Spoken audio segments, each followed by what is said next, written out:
بسم الله الرحمن الرحيم. الحمد لله رب العالمين، والصلاة والسلام على أشرف المرسلين سيدنا محمد وعلى آله وصحبه وسلم أجمعين. سبحانك لا علم لنا إلا ما علمتنا إنك أنت العليم الحكيم. اللهم علمنا ما ينفعنا وانفعنا بما علمتنا يا كريم. Dear colleagues, we are continuing the lecture of imaging of cerebrovascular lesions and trauma in the pediatric age group, and we have finished the first part of this lecture where we discussed the diagnosis of hypoxic ischemic encephalopathy, and we discriminated between those lesions occurring in the preterm newborn and those occurring in the term in the full term newborn. Then we discussed the non-accidental trauma, and we emphasized the issue of shaken baby syndrome. Then we are going to discuss now the traumatic cerebrovascular injuries, and these include the skull fractures, cerebral contusions, epidural hemorrhage, subdural hemorrhage, intracerebral hemorrhage, brain edema, diffuse and focal, and finally we'll talk about the diffuse axonal injury. And actually the vascular lesions we have discussed in the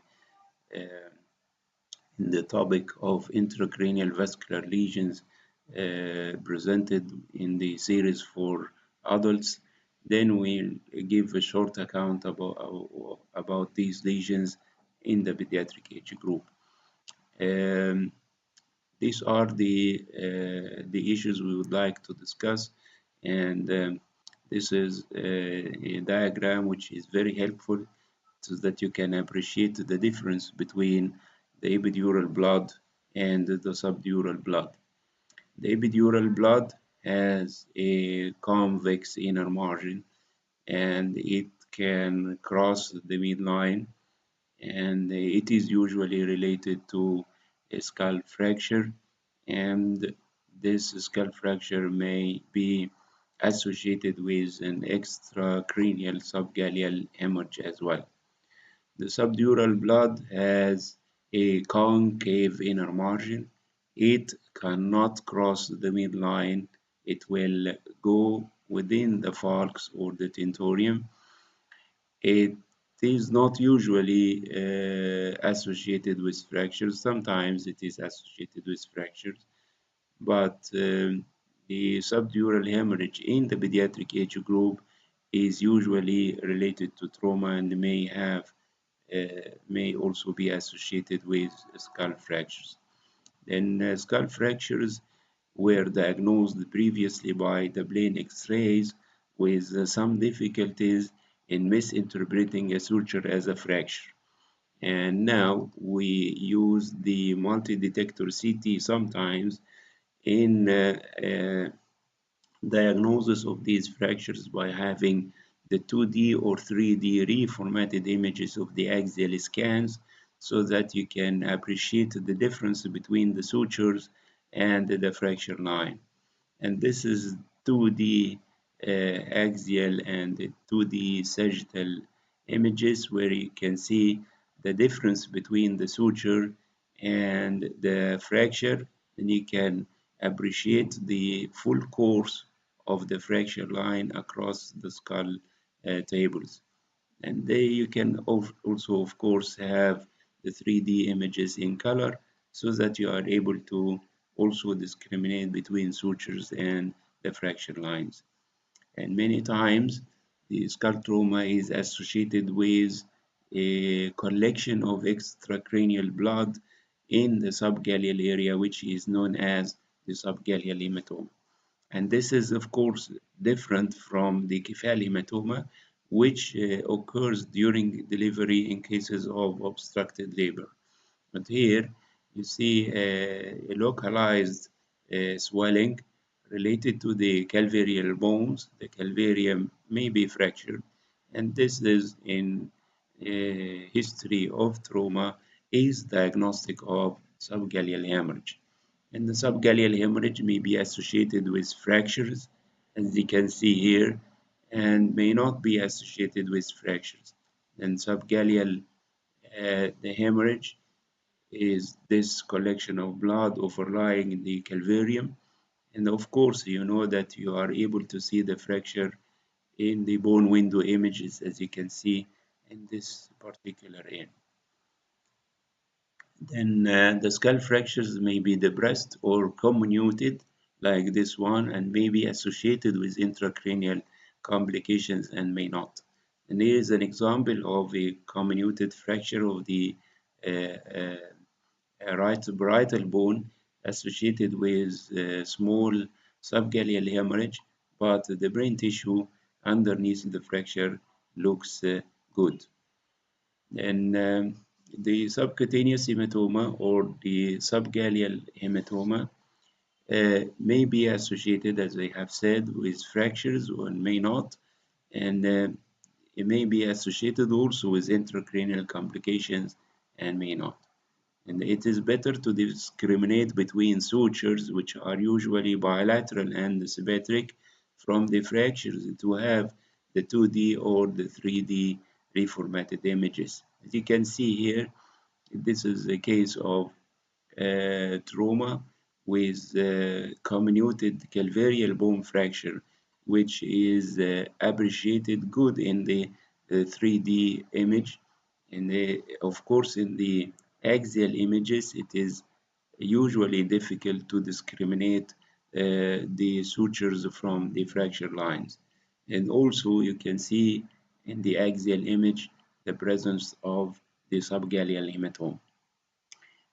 Brain contusion means that it is a cortical lesion which is the sequelae of trauma.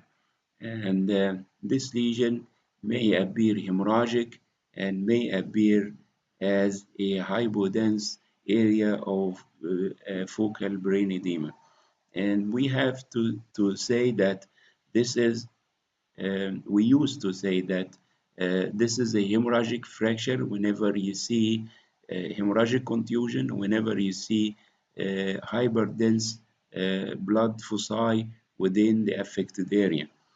But if you see hypodensity, and this is also a contusion, and it is also hemorrhagic, but the hemorrhage here is the petechial hemorrhage, so that you cannot see by in the CT images. So if you are going to write a report or to answer in the exam, then if you see hemorrhage, you say this is hemorrhagic brain contusion. If you don't see hemorrhage and you say this is brain contusion, and you know that this contusion should be hemorrhagic, in spite of you don't see the hemorrhage in the scan. Then the hemorrhagic contusions are usually related to the site of trauma, which is indicated by the presence of a calvarial fracture like this one, and also the presence of a subgaleal hematoma localized at the site of injury. But you know that there is contusions which are known as counter coup injury. There is a frontal trauma and you got the injury in the occipital lobe. And this is well known in the clinical practice. Then, in cases of trauma, and you see a cortical lesion, which is a mixture of hyperdensity fresh blood and hypodensity brain edema, and this is hemorrhagic brain contusion. And this contusion may be associated with hemorrhage outside the brain tissue, like this hemorrhage in the falx cerebri. And you know, the hemorrhage in the falx is in the subdural space. There is no epidural space in the midline because there is no bone in the midline. The epidural space is present between bone and the dura. Then whenever you see hemorrhage in the falx, hemorrhage in the tentorium, then you know that this hemorrhage is located in the subdural space. And of course, you can appreciate that there is a swelling of the brain of the cerebral hemisphere, which is relatively hypodense compared to the normal one, and this is due to associated brain edema. And this is hemorrhagic contusion of the right parietal lobe. You see an area of mixed hypo and hyper densities representing the contusion. Also, you can see the subgaleal hemorrhage. And you can see the fracture with gapping edges, and there is some brain tissue herniation through the fracture line. Also, if you look carefully, then you can see blood in the falx and also along the inner table of the posterior parietal area, and this blood is located in the subdural space, as I have said, and in the coronal T1 weighted MR image, you can appreciate the subdural location of the hematoma. Then this is a traumatic brain injury showing bilateral frontal hyperdensities representing hemorrhagic brain contusions, a small hyperdensity in the posterior parietal representing also another contusion. Then outside the skull, then you see a large subgaleal hematoma. By MRI, if you use the gradient images, you can appreciate the presence of blood even in minute foci. And here you can see this is the appearance of the blood in the frontal lobes and the appearance of the blood in the posterior parietal lobe. And this blood is present in the tentorium, and you know that this should be in the subdural space. The contusion will appear mainly of low signal in the T1 and the high signal in the T2, except the hemorrhagic component, which will appear according to the stage of the hematoma. So if you are confronted by a cerebral contusion and you are doing follow-up exams, this is the usual um, sequence of events. In the acute state, you can see a swelling of the brain tissue, diffuse hypodensity with foci of hyperdensity representing the hemorrhage inside the contusion. Later on, the swelling will start to regress, but you still see the hypodensity and the hemorrhagic foci. And finally, you got an area of damaged liquefied brain tissue representing encephalomalacia, and the development of hydrocephalus here is most likely related to the presence of subarachnoid hemorrhage at the time of injury. And epidural blood is a bleeding which is related to the inner table of the calvareal bones and is extending along the inner table of the calvarium. This hemorrhage has a convex inner margin, and this hemorrhage can, if it occurs near the midline, it can cross the midline to the opposite side, but usually it cannot cross the suture lines because you know that the dura is firmly attached to the suture lines. Also remember the epidural blood is usually associated with fractures. And the fractures may be associated with some degree of subgaleal hemorrhage. You know that the epidural hemorrhage is maybe due to arterial bleeding or venous bleeding, and the venous bleeding is more common in children. But of course, you cannot know whether this is an arterial blood or venous blood unless you have the follow-up scans, and you can see the progression of hemorrhage. This is a big epidural hematoma on the left side, having a typical appearance, hyperdensity related to the inner table of the calvarium with convex inner margin, and you see the significant mass effect on the ventricles. And this is also a good example of epidural hematoma on the left side with convex inner margin and compression of the left lateral ventricle with dilatation of the right lateral ventricle secondary to kink of its foramen of Monroe.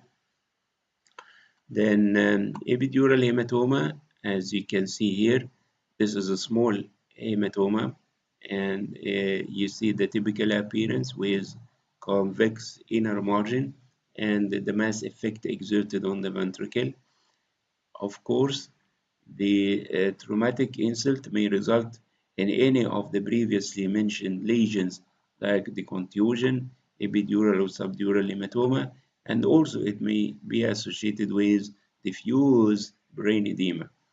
Diffuse brain edema, you can see the diffuse hypodensity of the cerebral hemispheres, and also there may be attenuation of the ventricular size, and also there is loss of the gray-white matter interface. You cannot discriminate between the gray and white matter because of the diffuse swelling of the brain parenchyma. And this is a epidural hematoma in a child hit by a car. They see the typical appearance. There is a convex inner margin, and it is intimately related to the inner skull table, and is associated with a minor degree of subgaleal hematoma.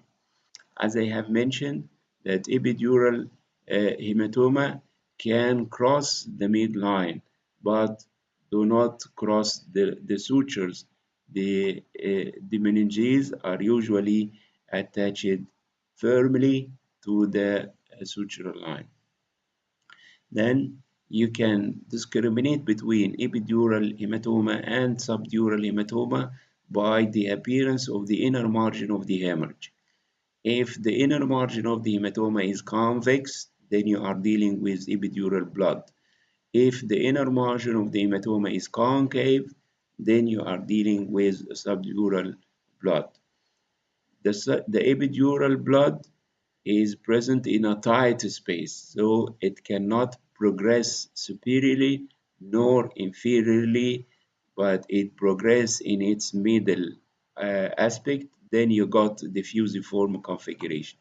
But the subdural space is wide, and the blood can progress overlying the convexity of the cerebral hemisphere, so it will have a concave inner margin. And the subdural blood cannot cross the midline because it will descend in the falx cerebri, while the epidural blood can easily cross the midline if it occurs near the midline plane. And the epidural hematoma has a convex inner margin like this one. It is almost always acute, and also the subdural hematoma is acute in the pediatric age group. But in adults, you can see what is known as the chronic subdural hematoma, as I will mention uh, uh, after that. Then the epidural hematoma is almost always acute. It is usually post-traumatic. There is a significant history of trauma.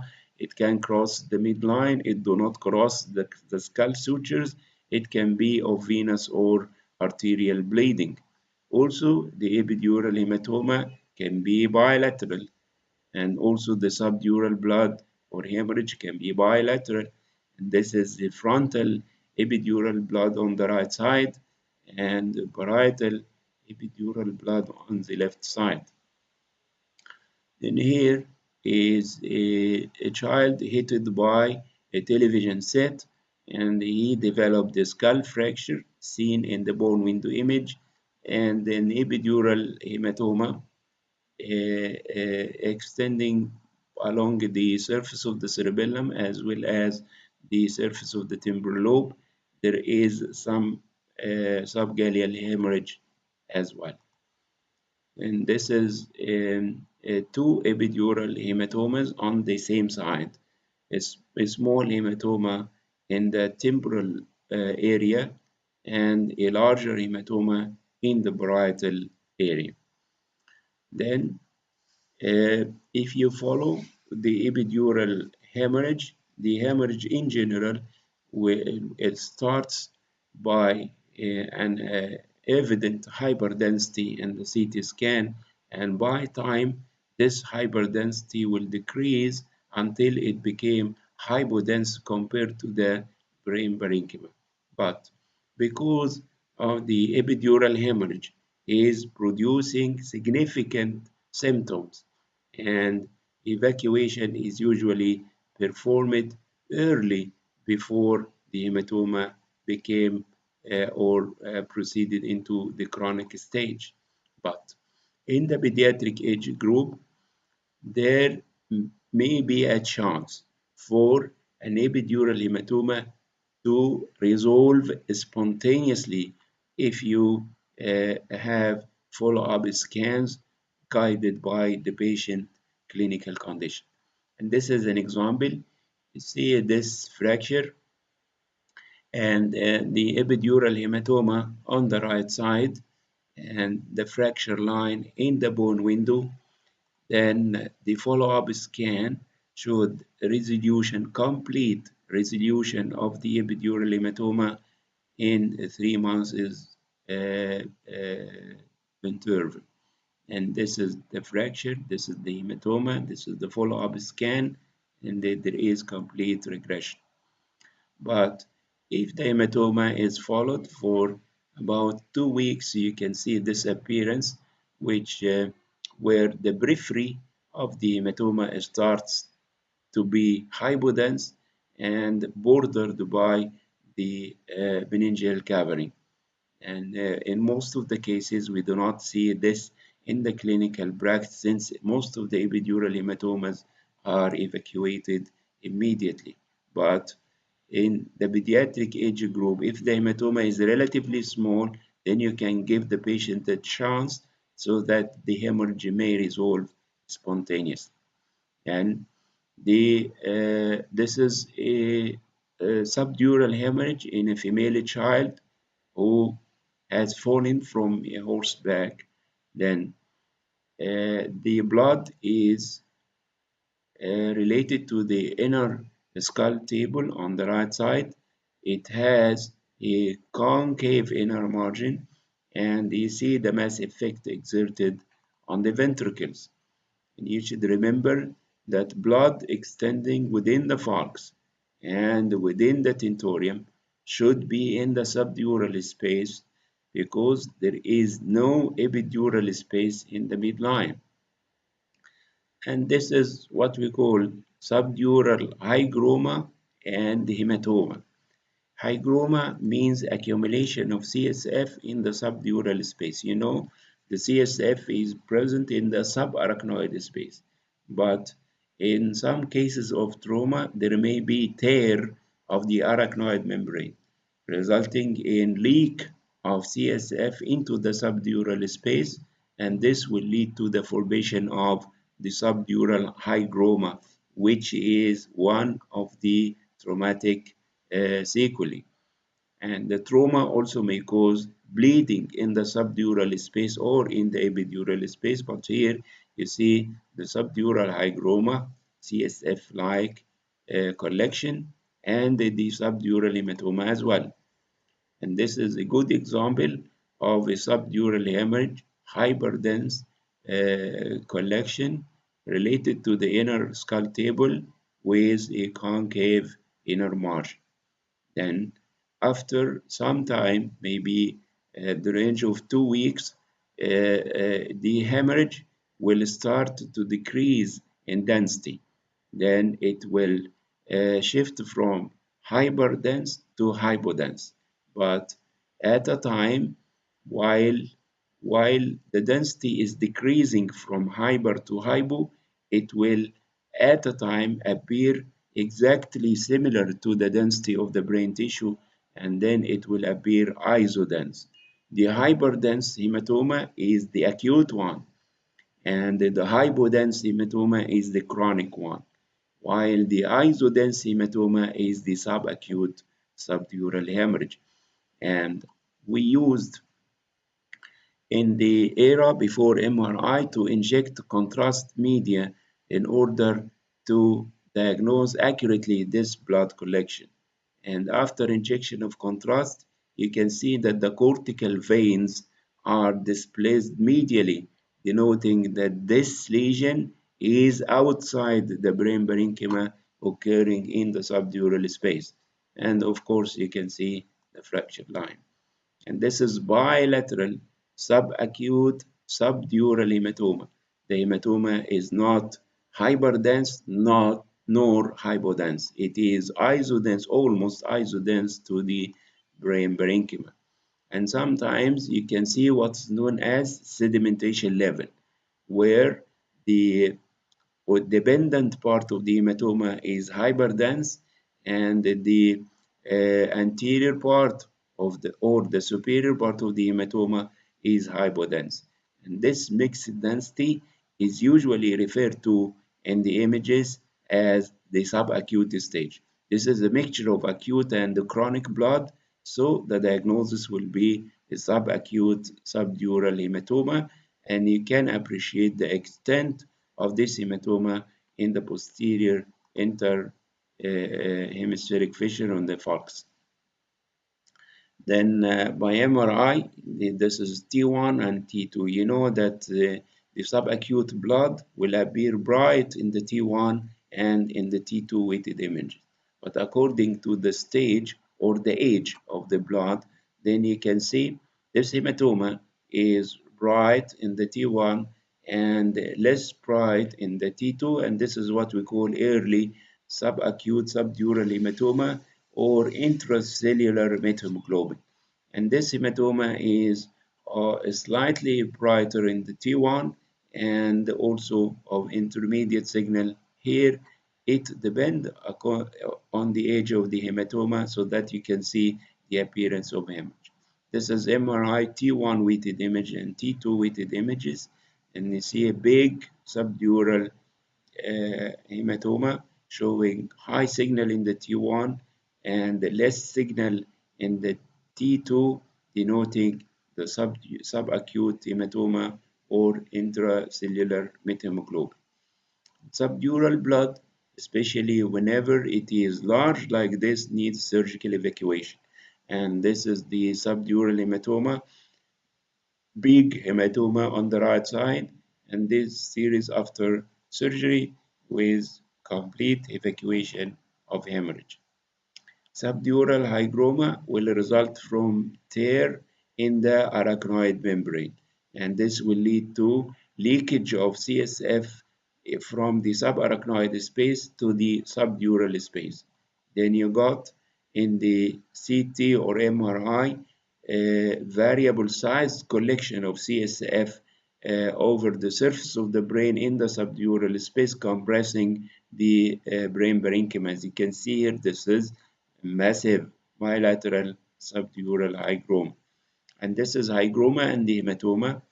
There is CSF collection in both frontal areas and a small amount of blood in the left frontal area, denoting hygroma and hematoma.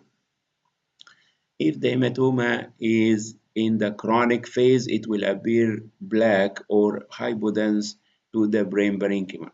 Then how can you discriminate between hygroma and hematoma? Of course, the hygroma will show the CSF density, which will be more hypodense compared to the density of the blood. The blood, even in the chronic stage, it will not reach the density of fluid. Then you can see the difference between hematoma and hygroma.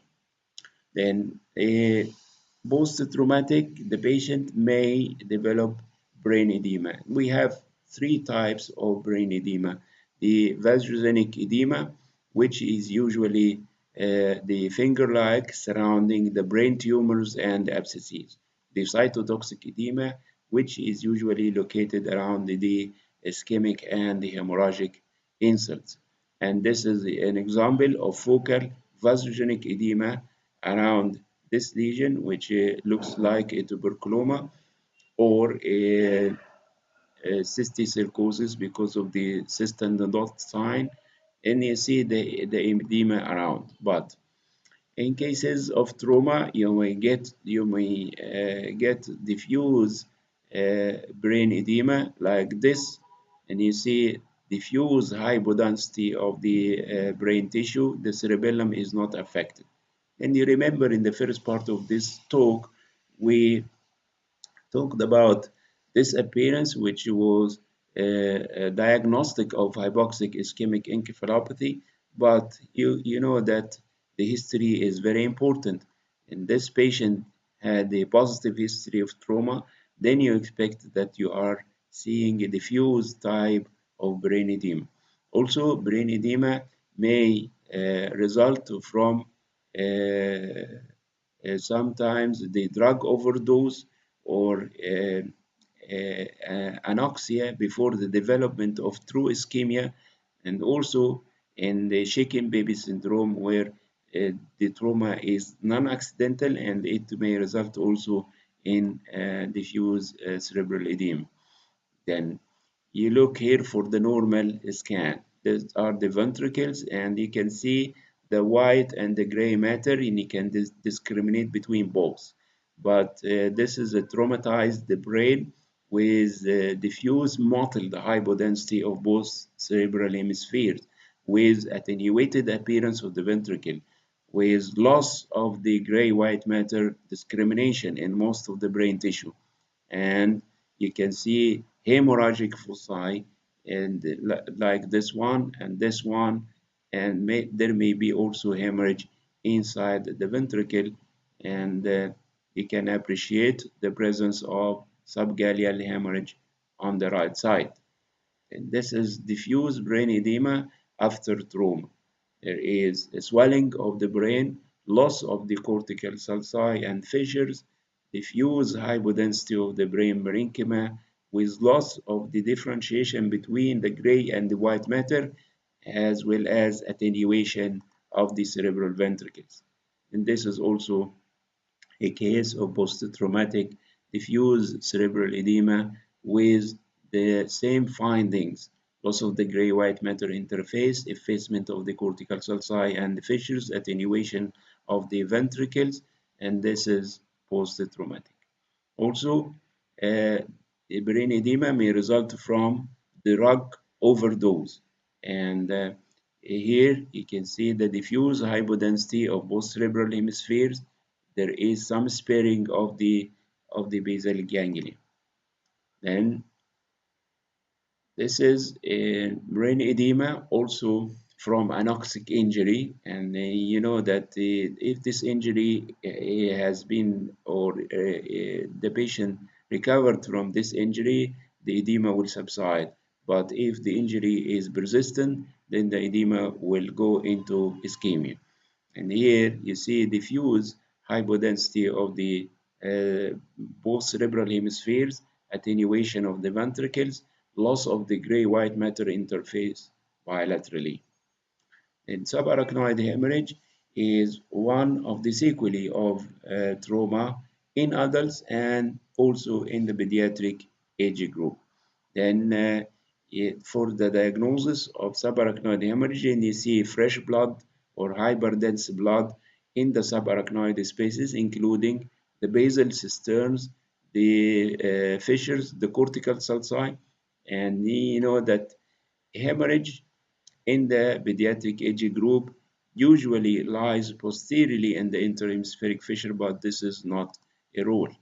This is an example of subarachnoid hemorrhage, and you see the hyperdensity within the cortical sulci. And you may also see hemorrhage inside the ventricles. hemorrhage in the subarachnoid space, and also hemorrhage inside the ventricles. As you can see, this hemorrhage within the aqueduct and in the lateral ventricles as well. Then the last issue in this particular section is the diffuse axonal injury. And this is a major form of traumatic brain injury, although the finding on imaging may be subtle. Then this injury is a shear injury or shearing stress in the white matter.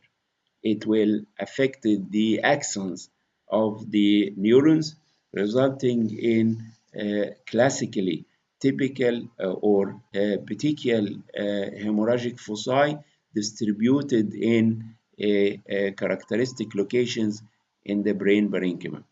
A diffuse axonal injury has a poor clinical outcome, and the lesions are usually very small foci of hemorrhage distributed in both cerebral hemispheres as well as in the brain parenchyma.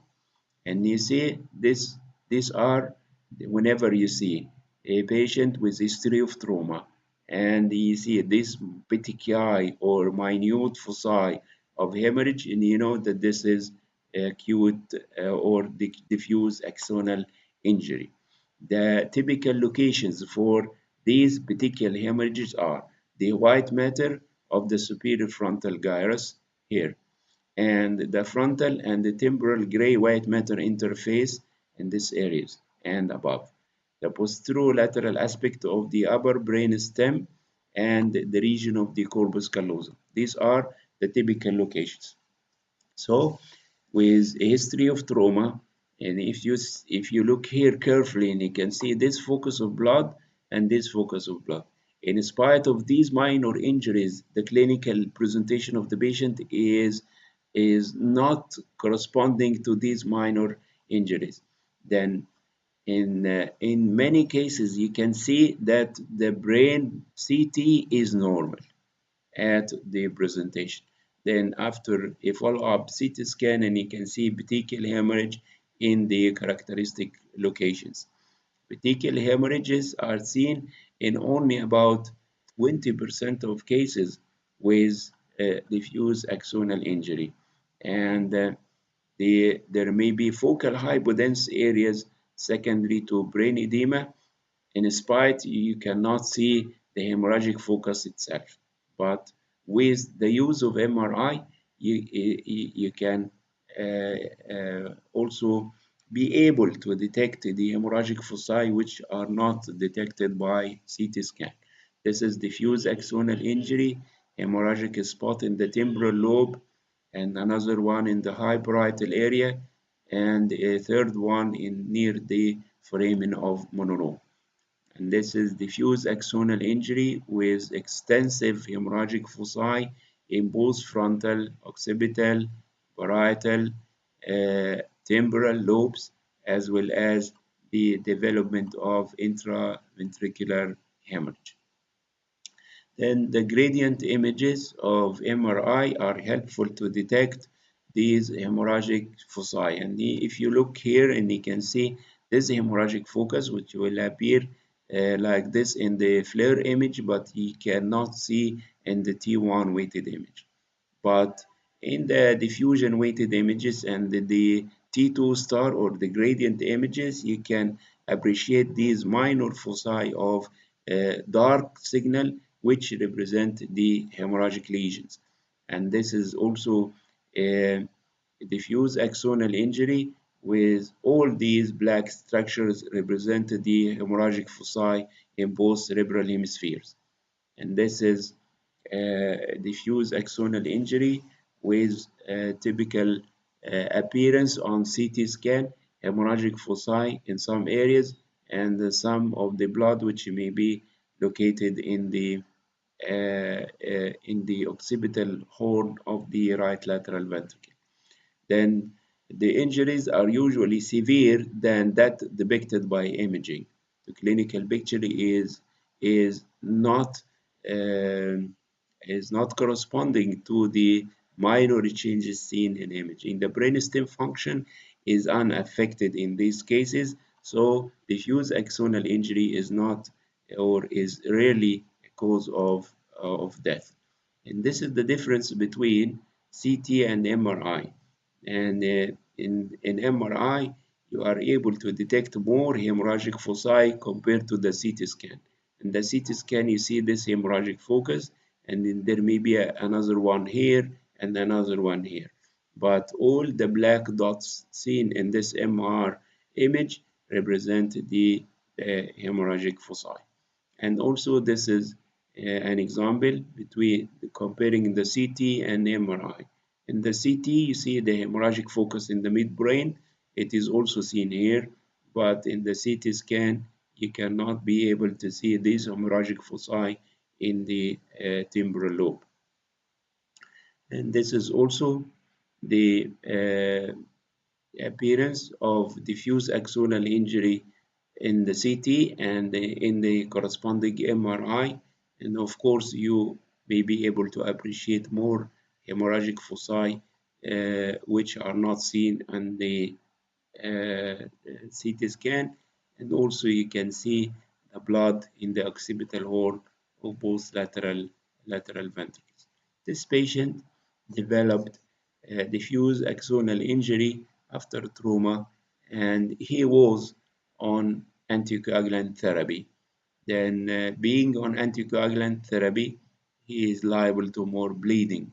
And this what happens in the second day of injury.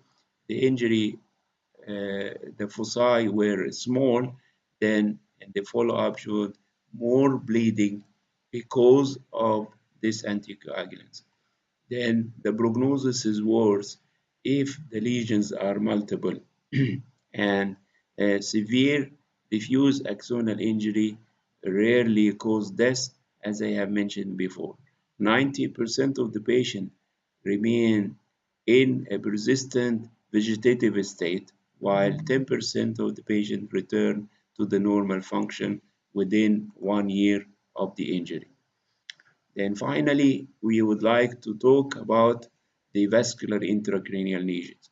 We have discussed all these lesions previously: the aneurysms, the arteriovenous malformation, the cryptic arteriovenous malformation, the cavernous hemangioma or the cavernoma, the developmental venous anomaly, and the anomaly of the vein of Galen or vein of Galen aneurysm, and also the Moya-Moya disease. But I would like to emphasize these two important issues. Number one, whenever you see bleeding which is not related to trauma in the pediatric age group, then you think of an underlying pathology. And the pathology underlying the hematoma is usually one of two: either the cavernous hemangioma or the venous angioma or an arteriovenous malformation.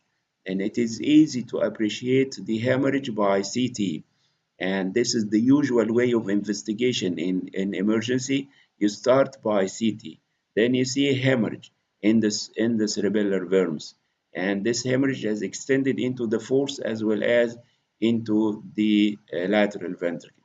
There is no history of trauma, then you think of an underlying pathology. And the pathology is either one of two: the venous angioma or an arteriovenous malformation. Of course, in the cases of venous angioma or cavernoma, the follow-up scans and the MRI may help to predict the underlying cause after that. But in cases of arteriovenous malformation, an angiogram or MRI can, in most of the cases, detect the underlying abnormality. And this is the male, 18 years old, with a non-traumatic hemorrhage in the posterior parietal area. The cerebral angiogram confirmed the presence of an arteriovenous malformation corresponding to the site of the bleeding. Alhamdulillah Rabbil Alameen. Thank you very much.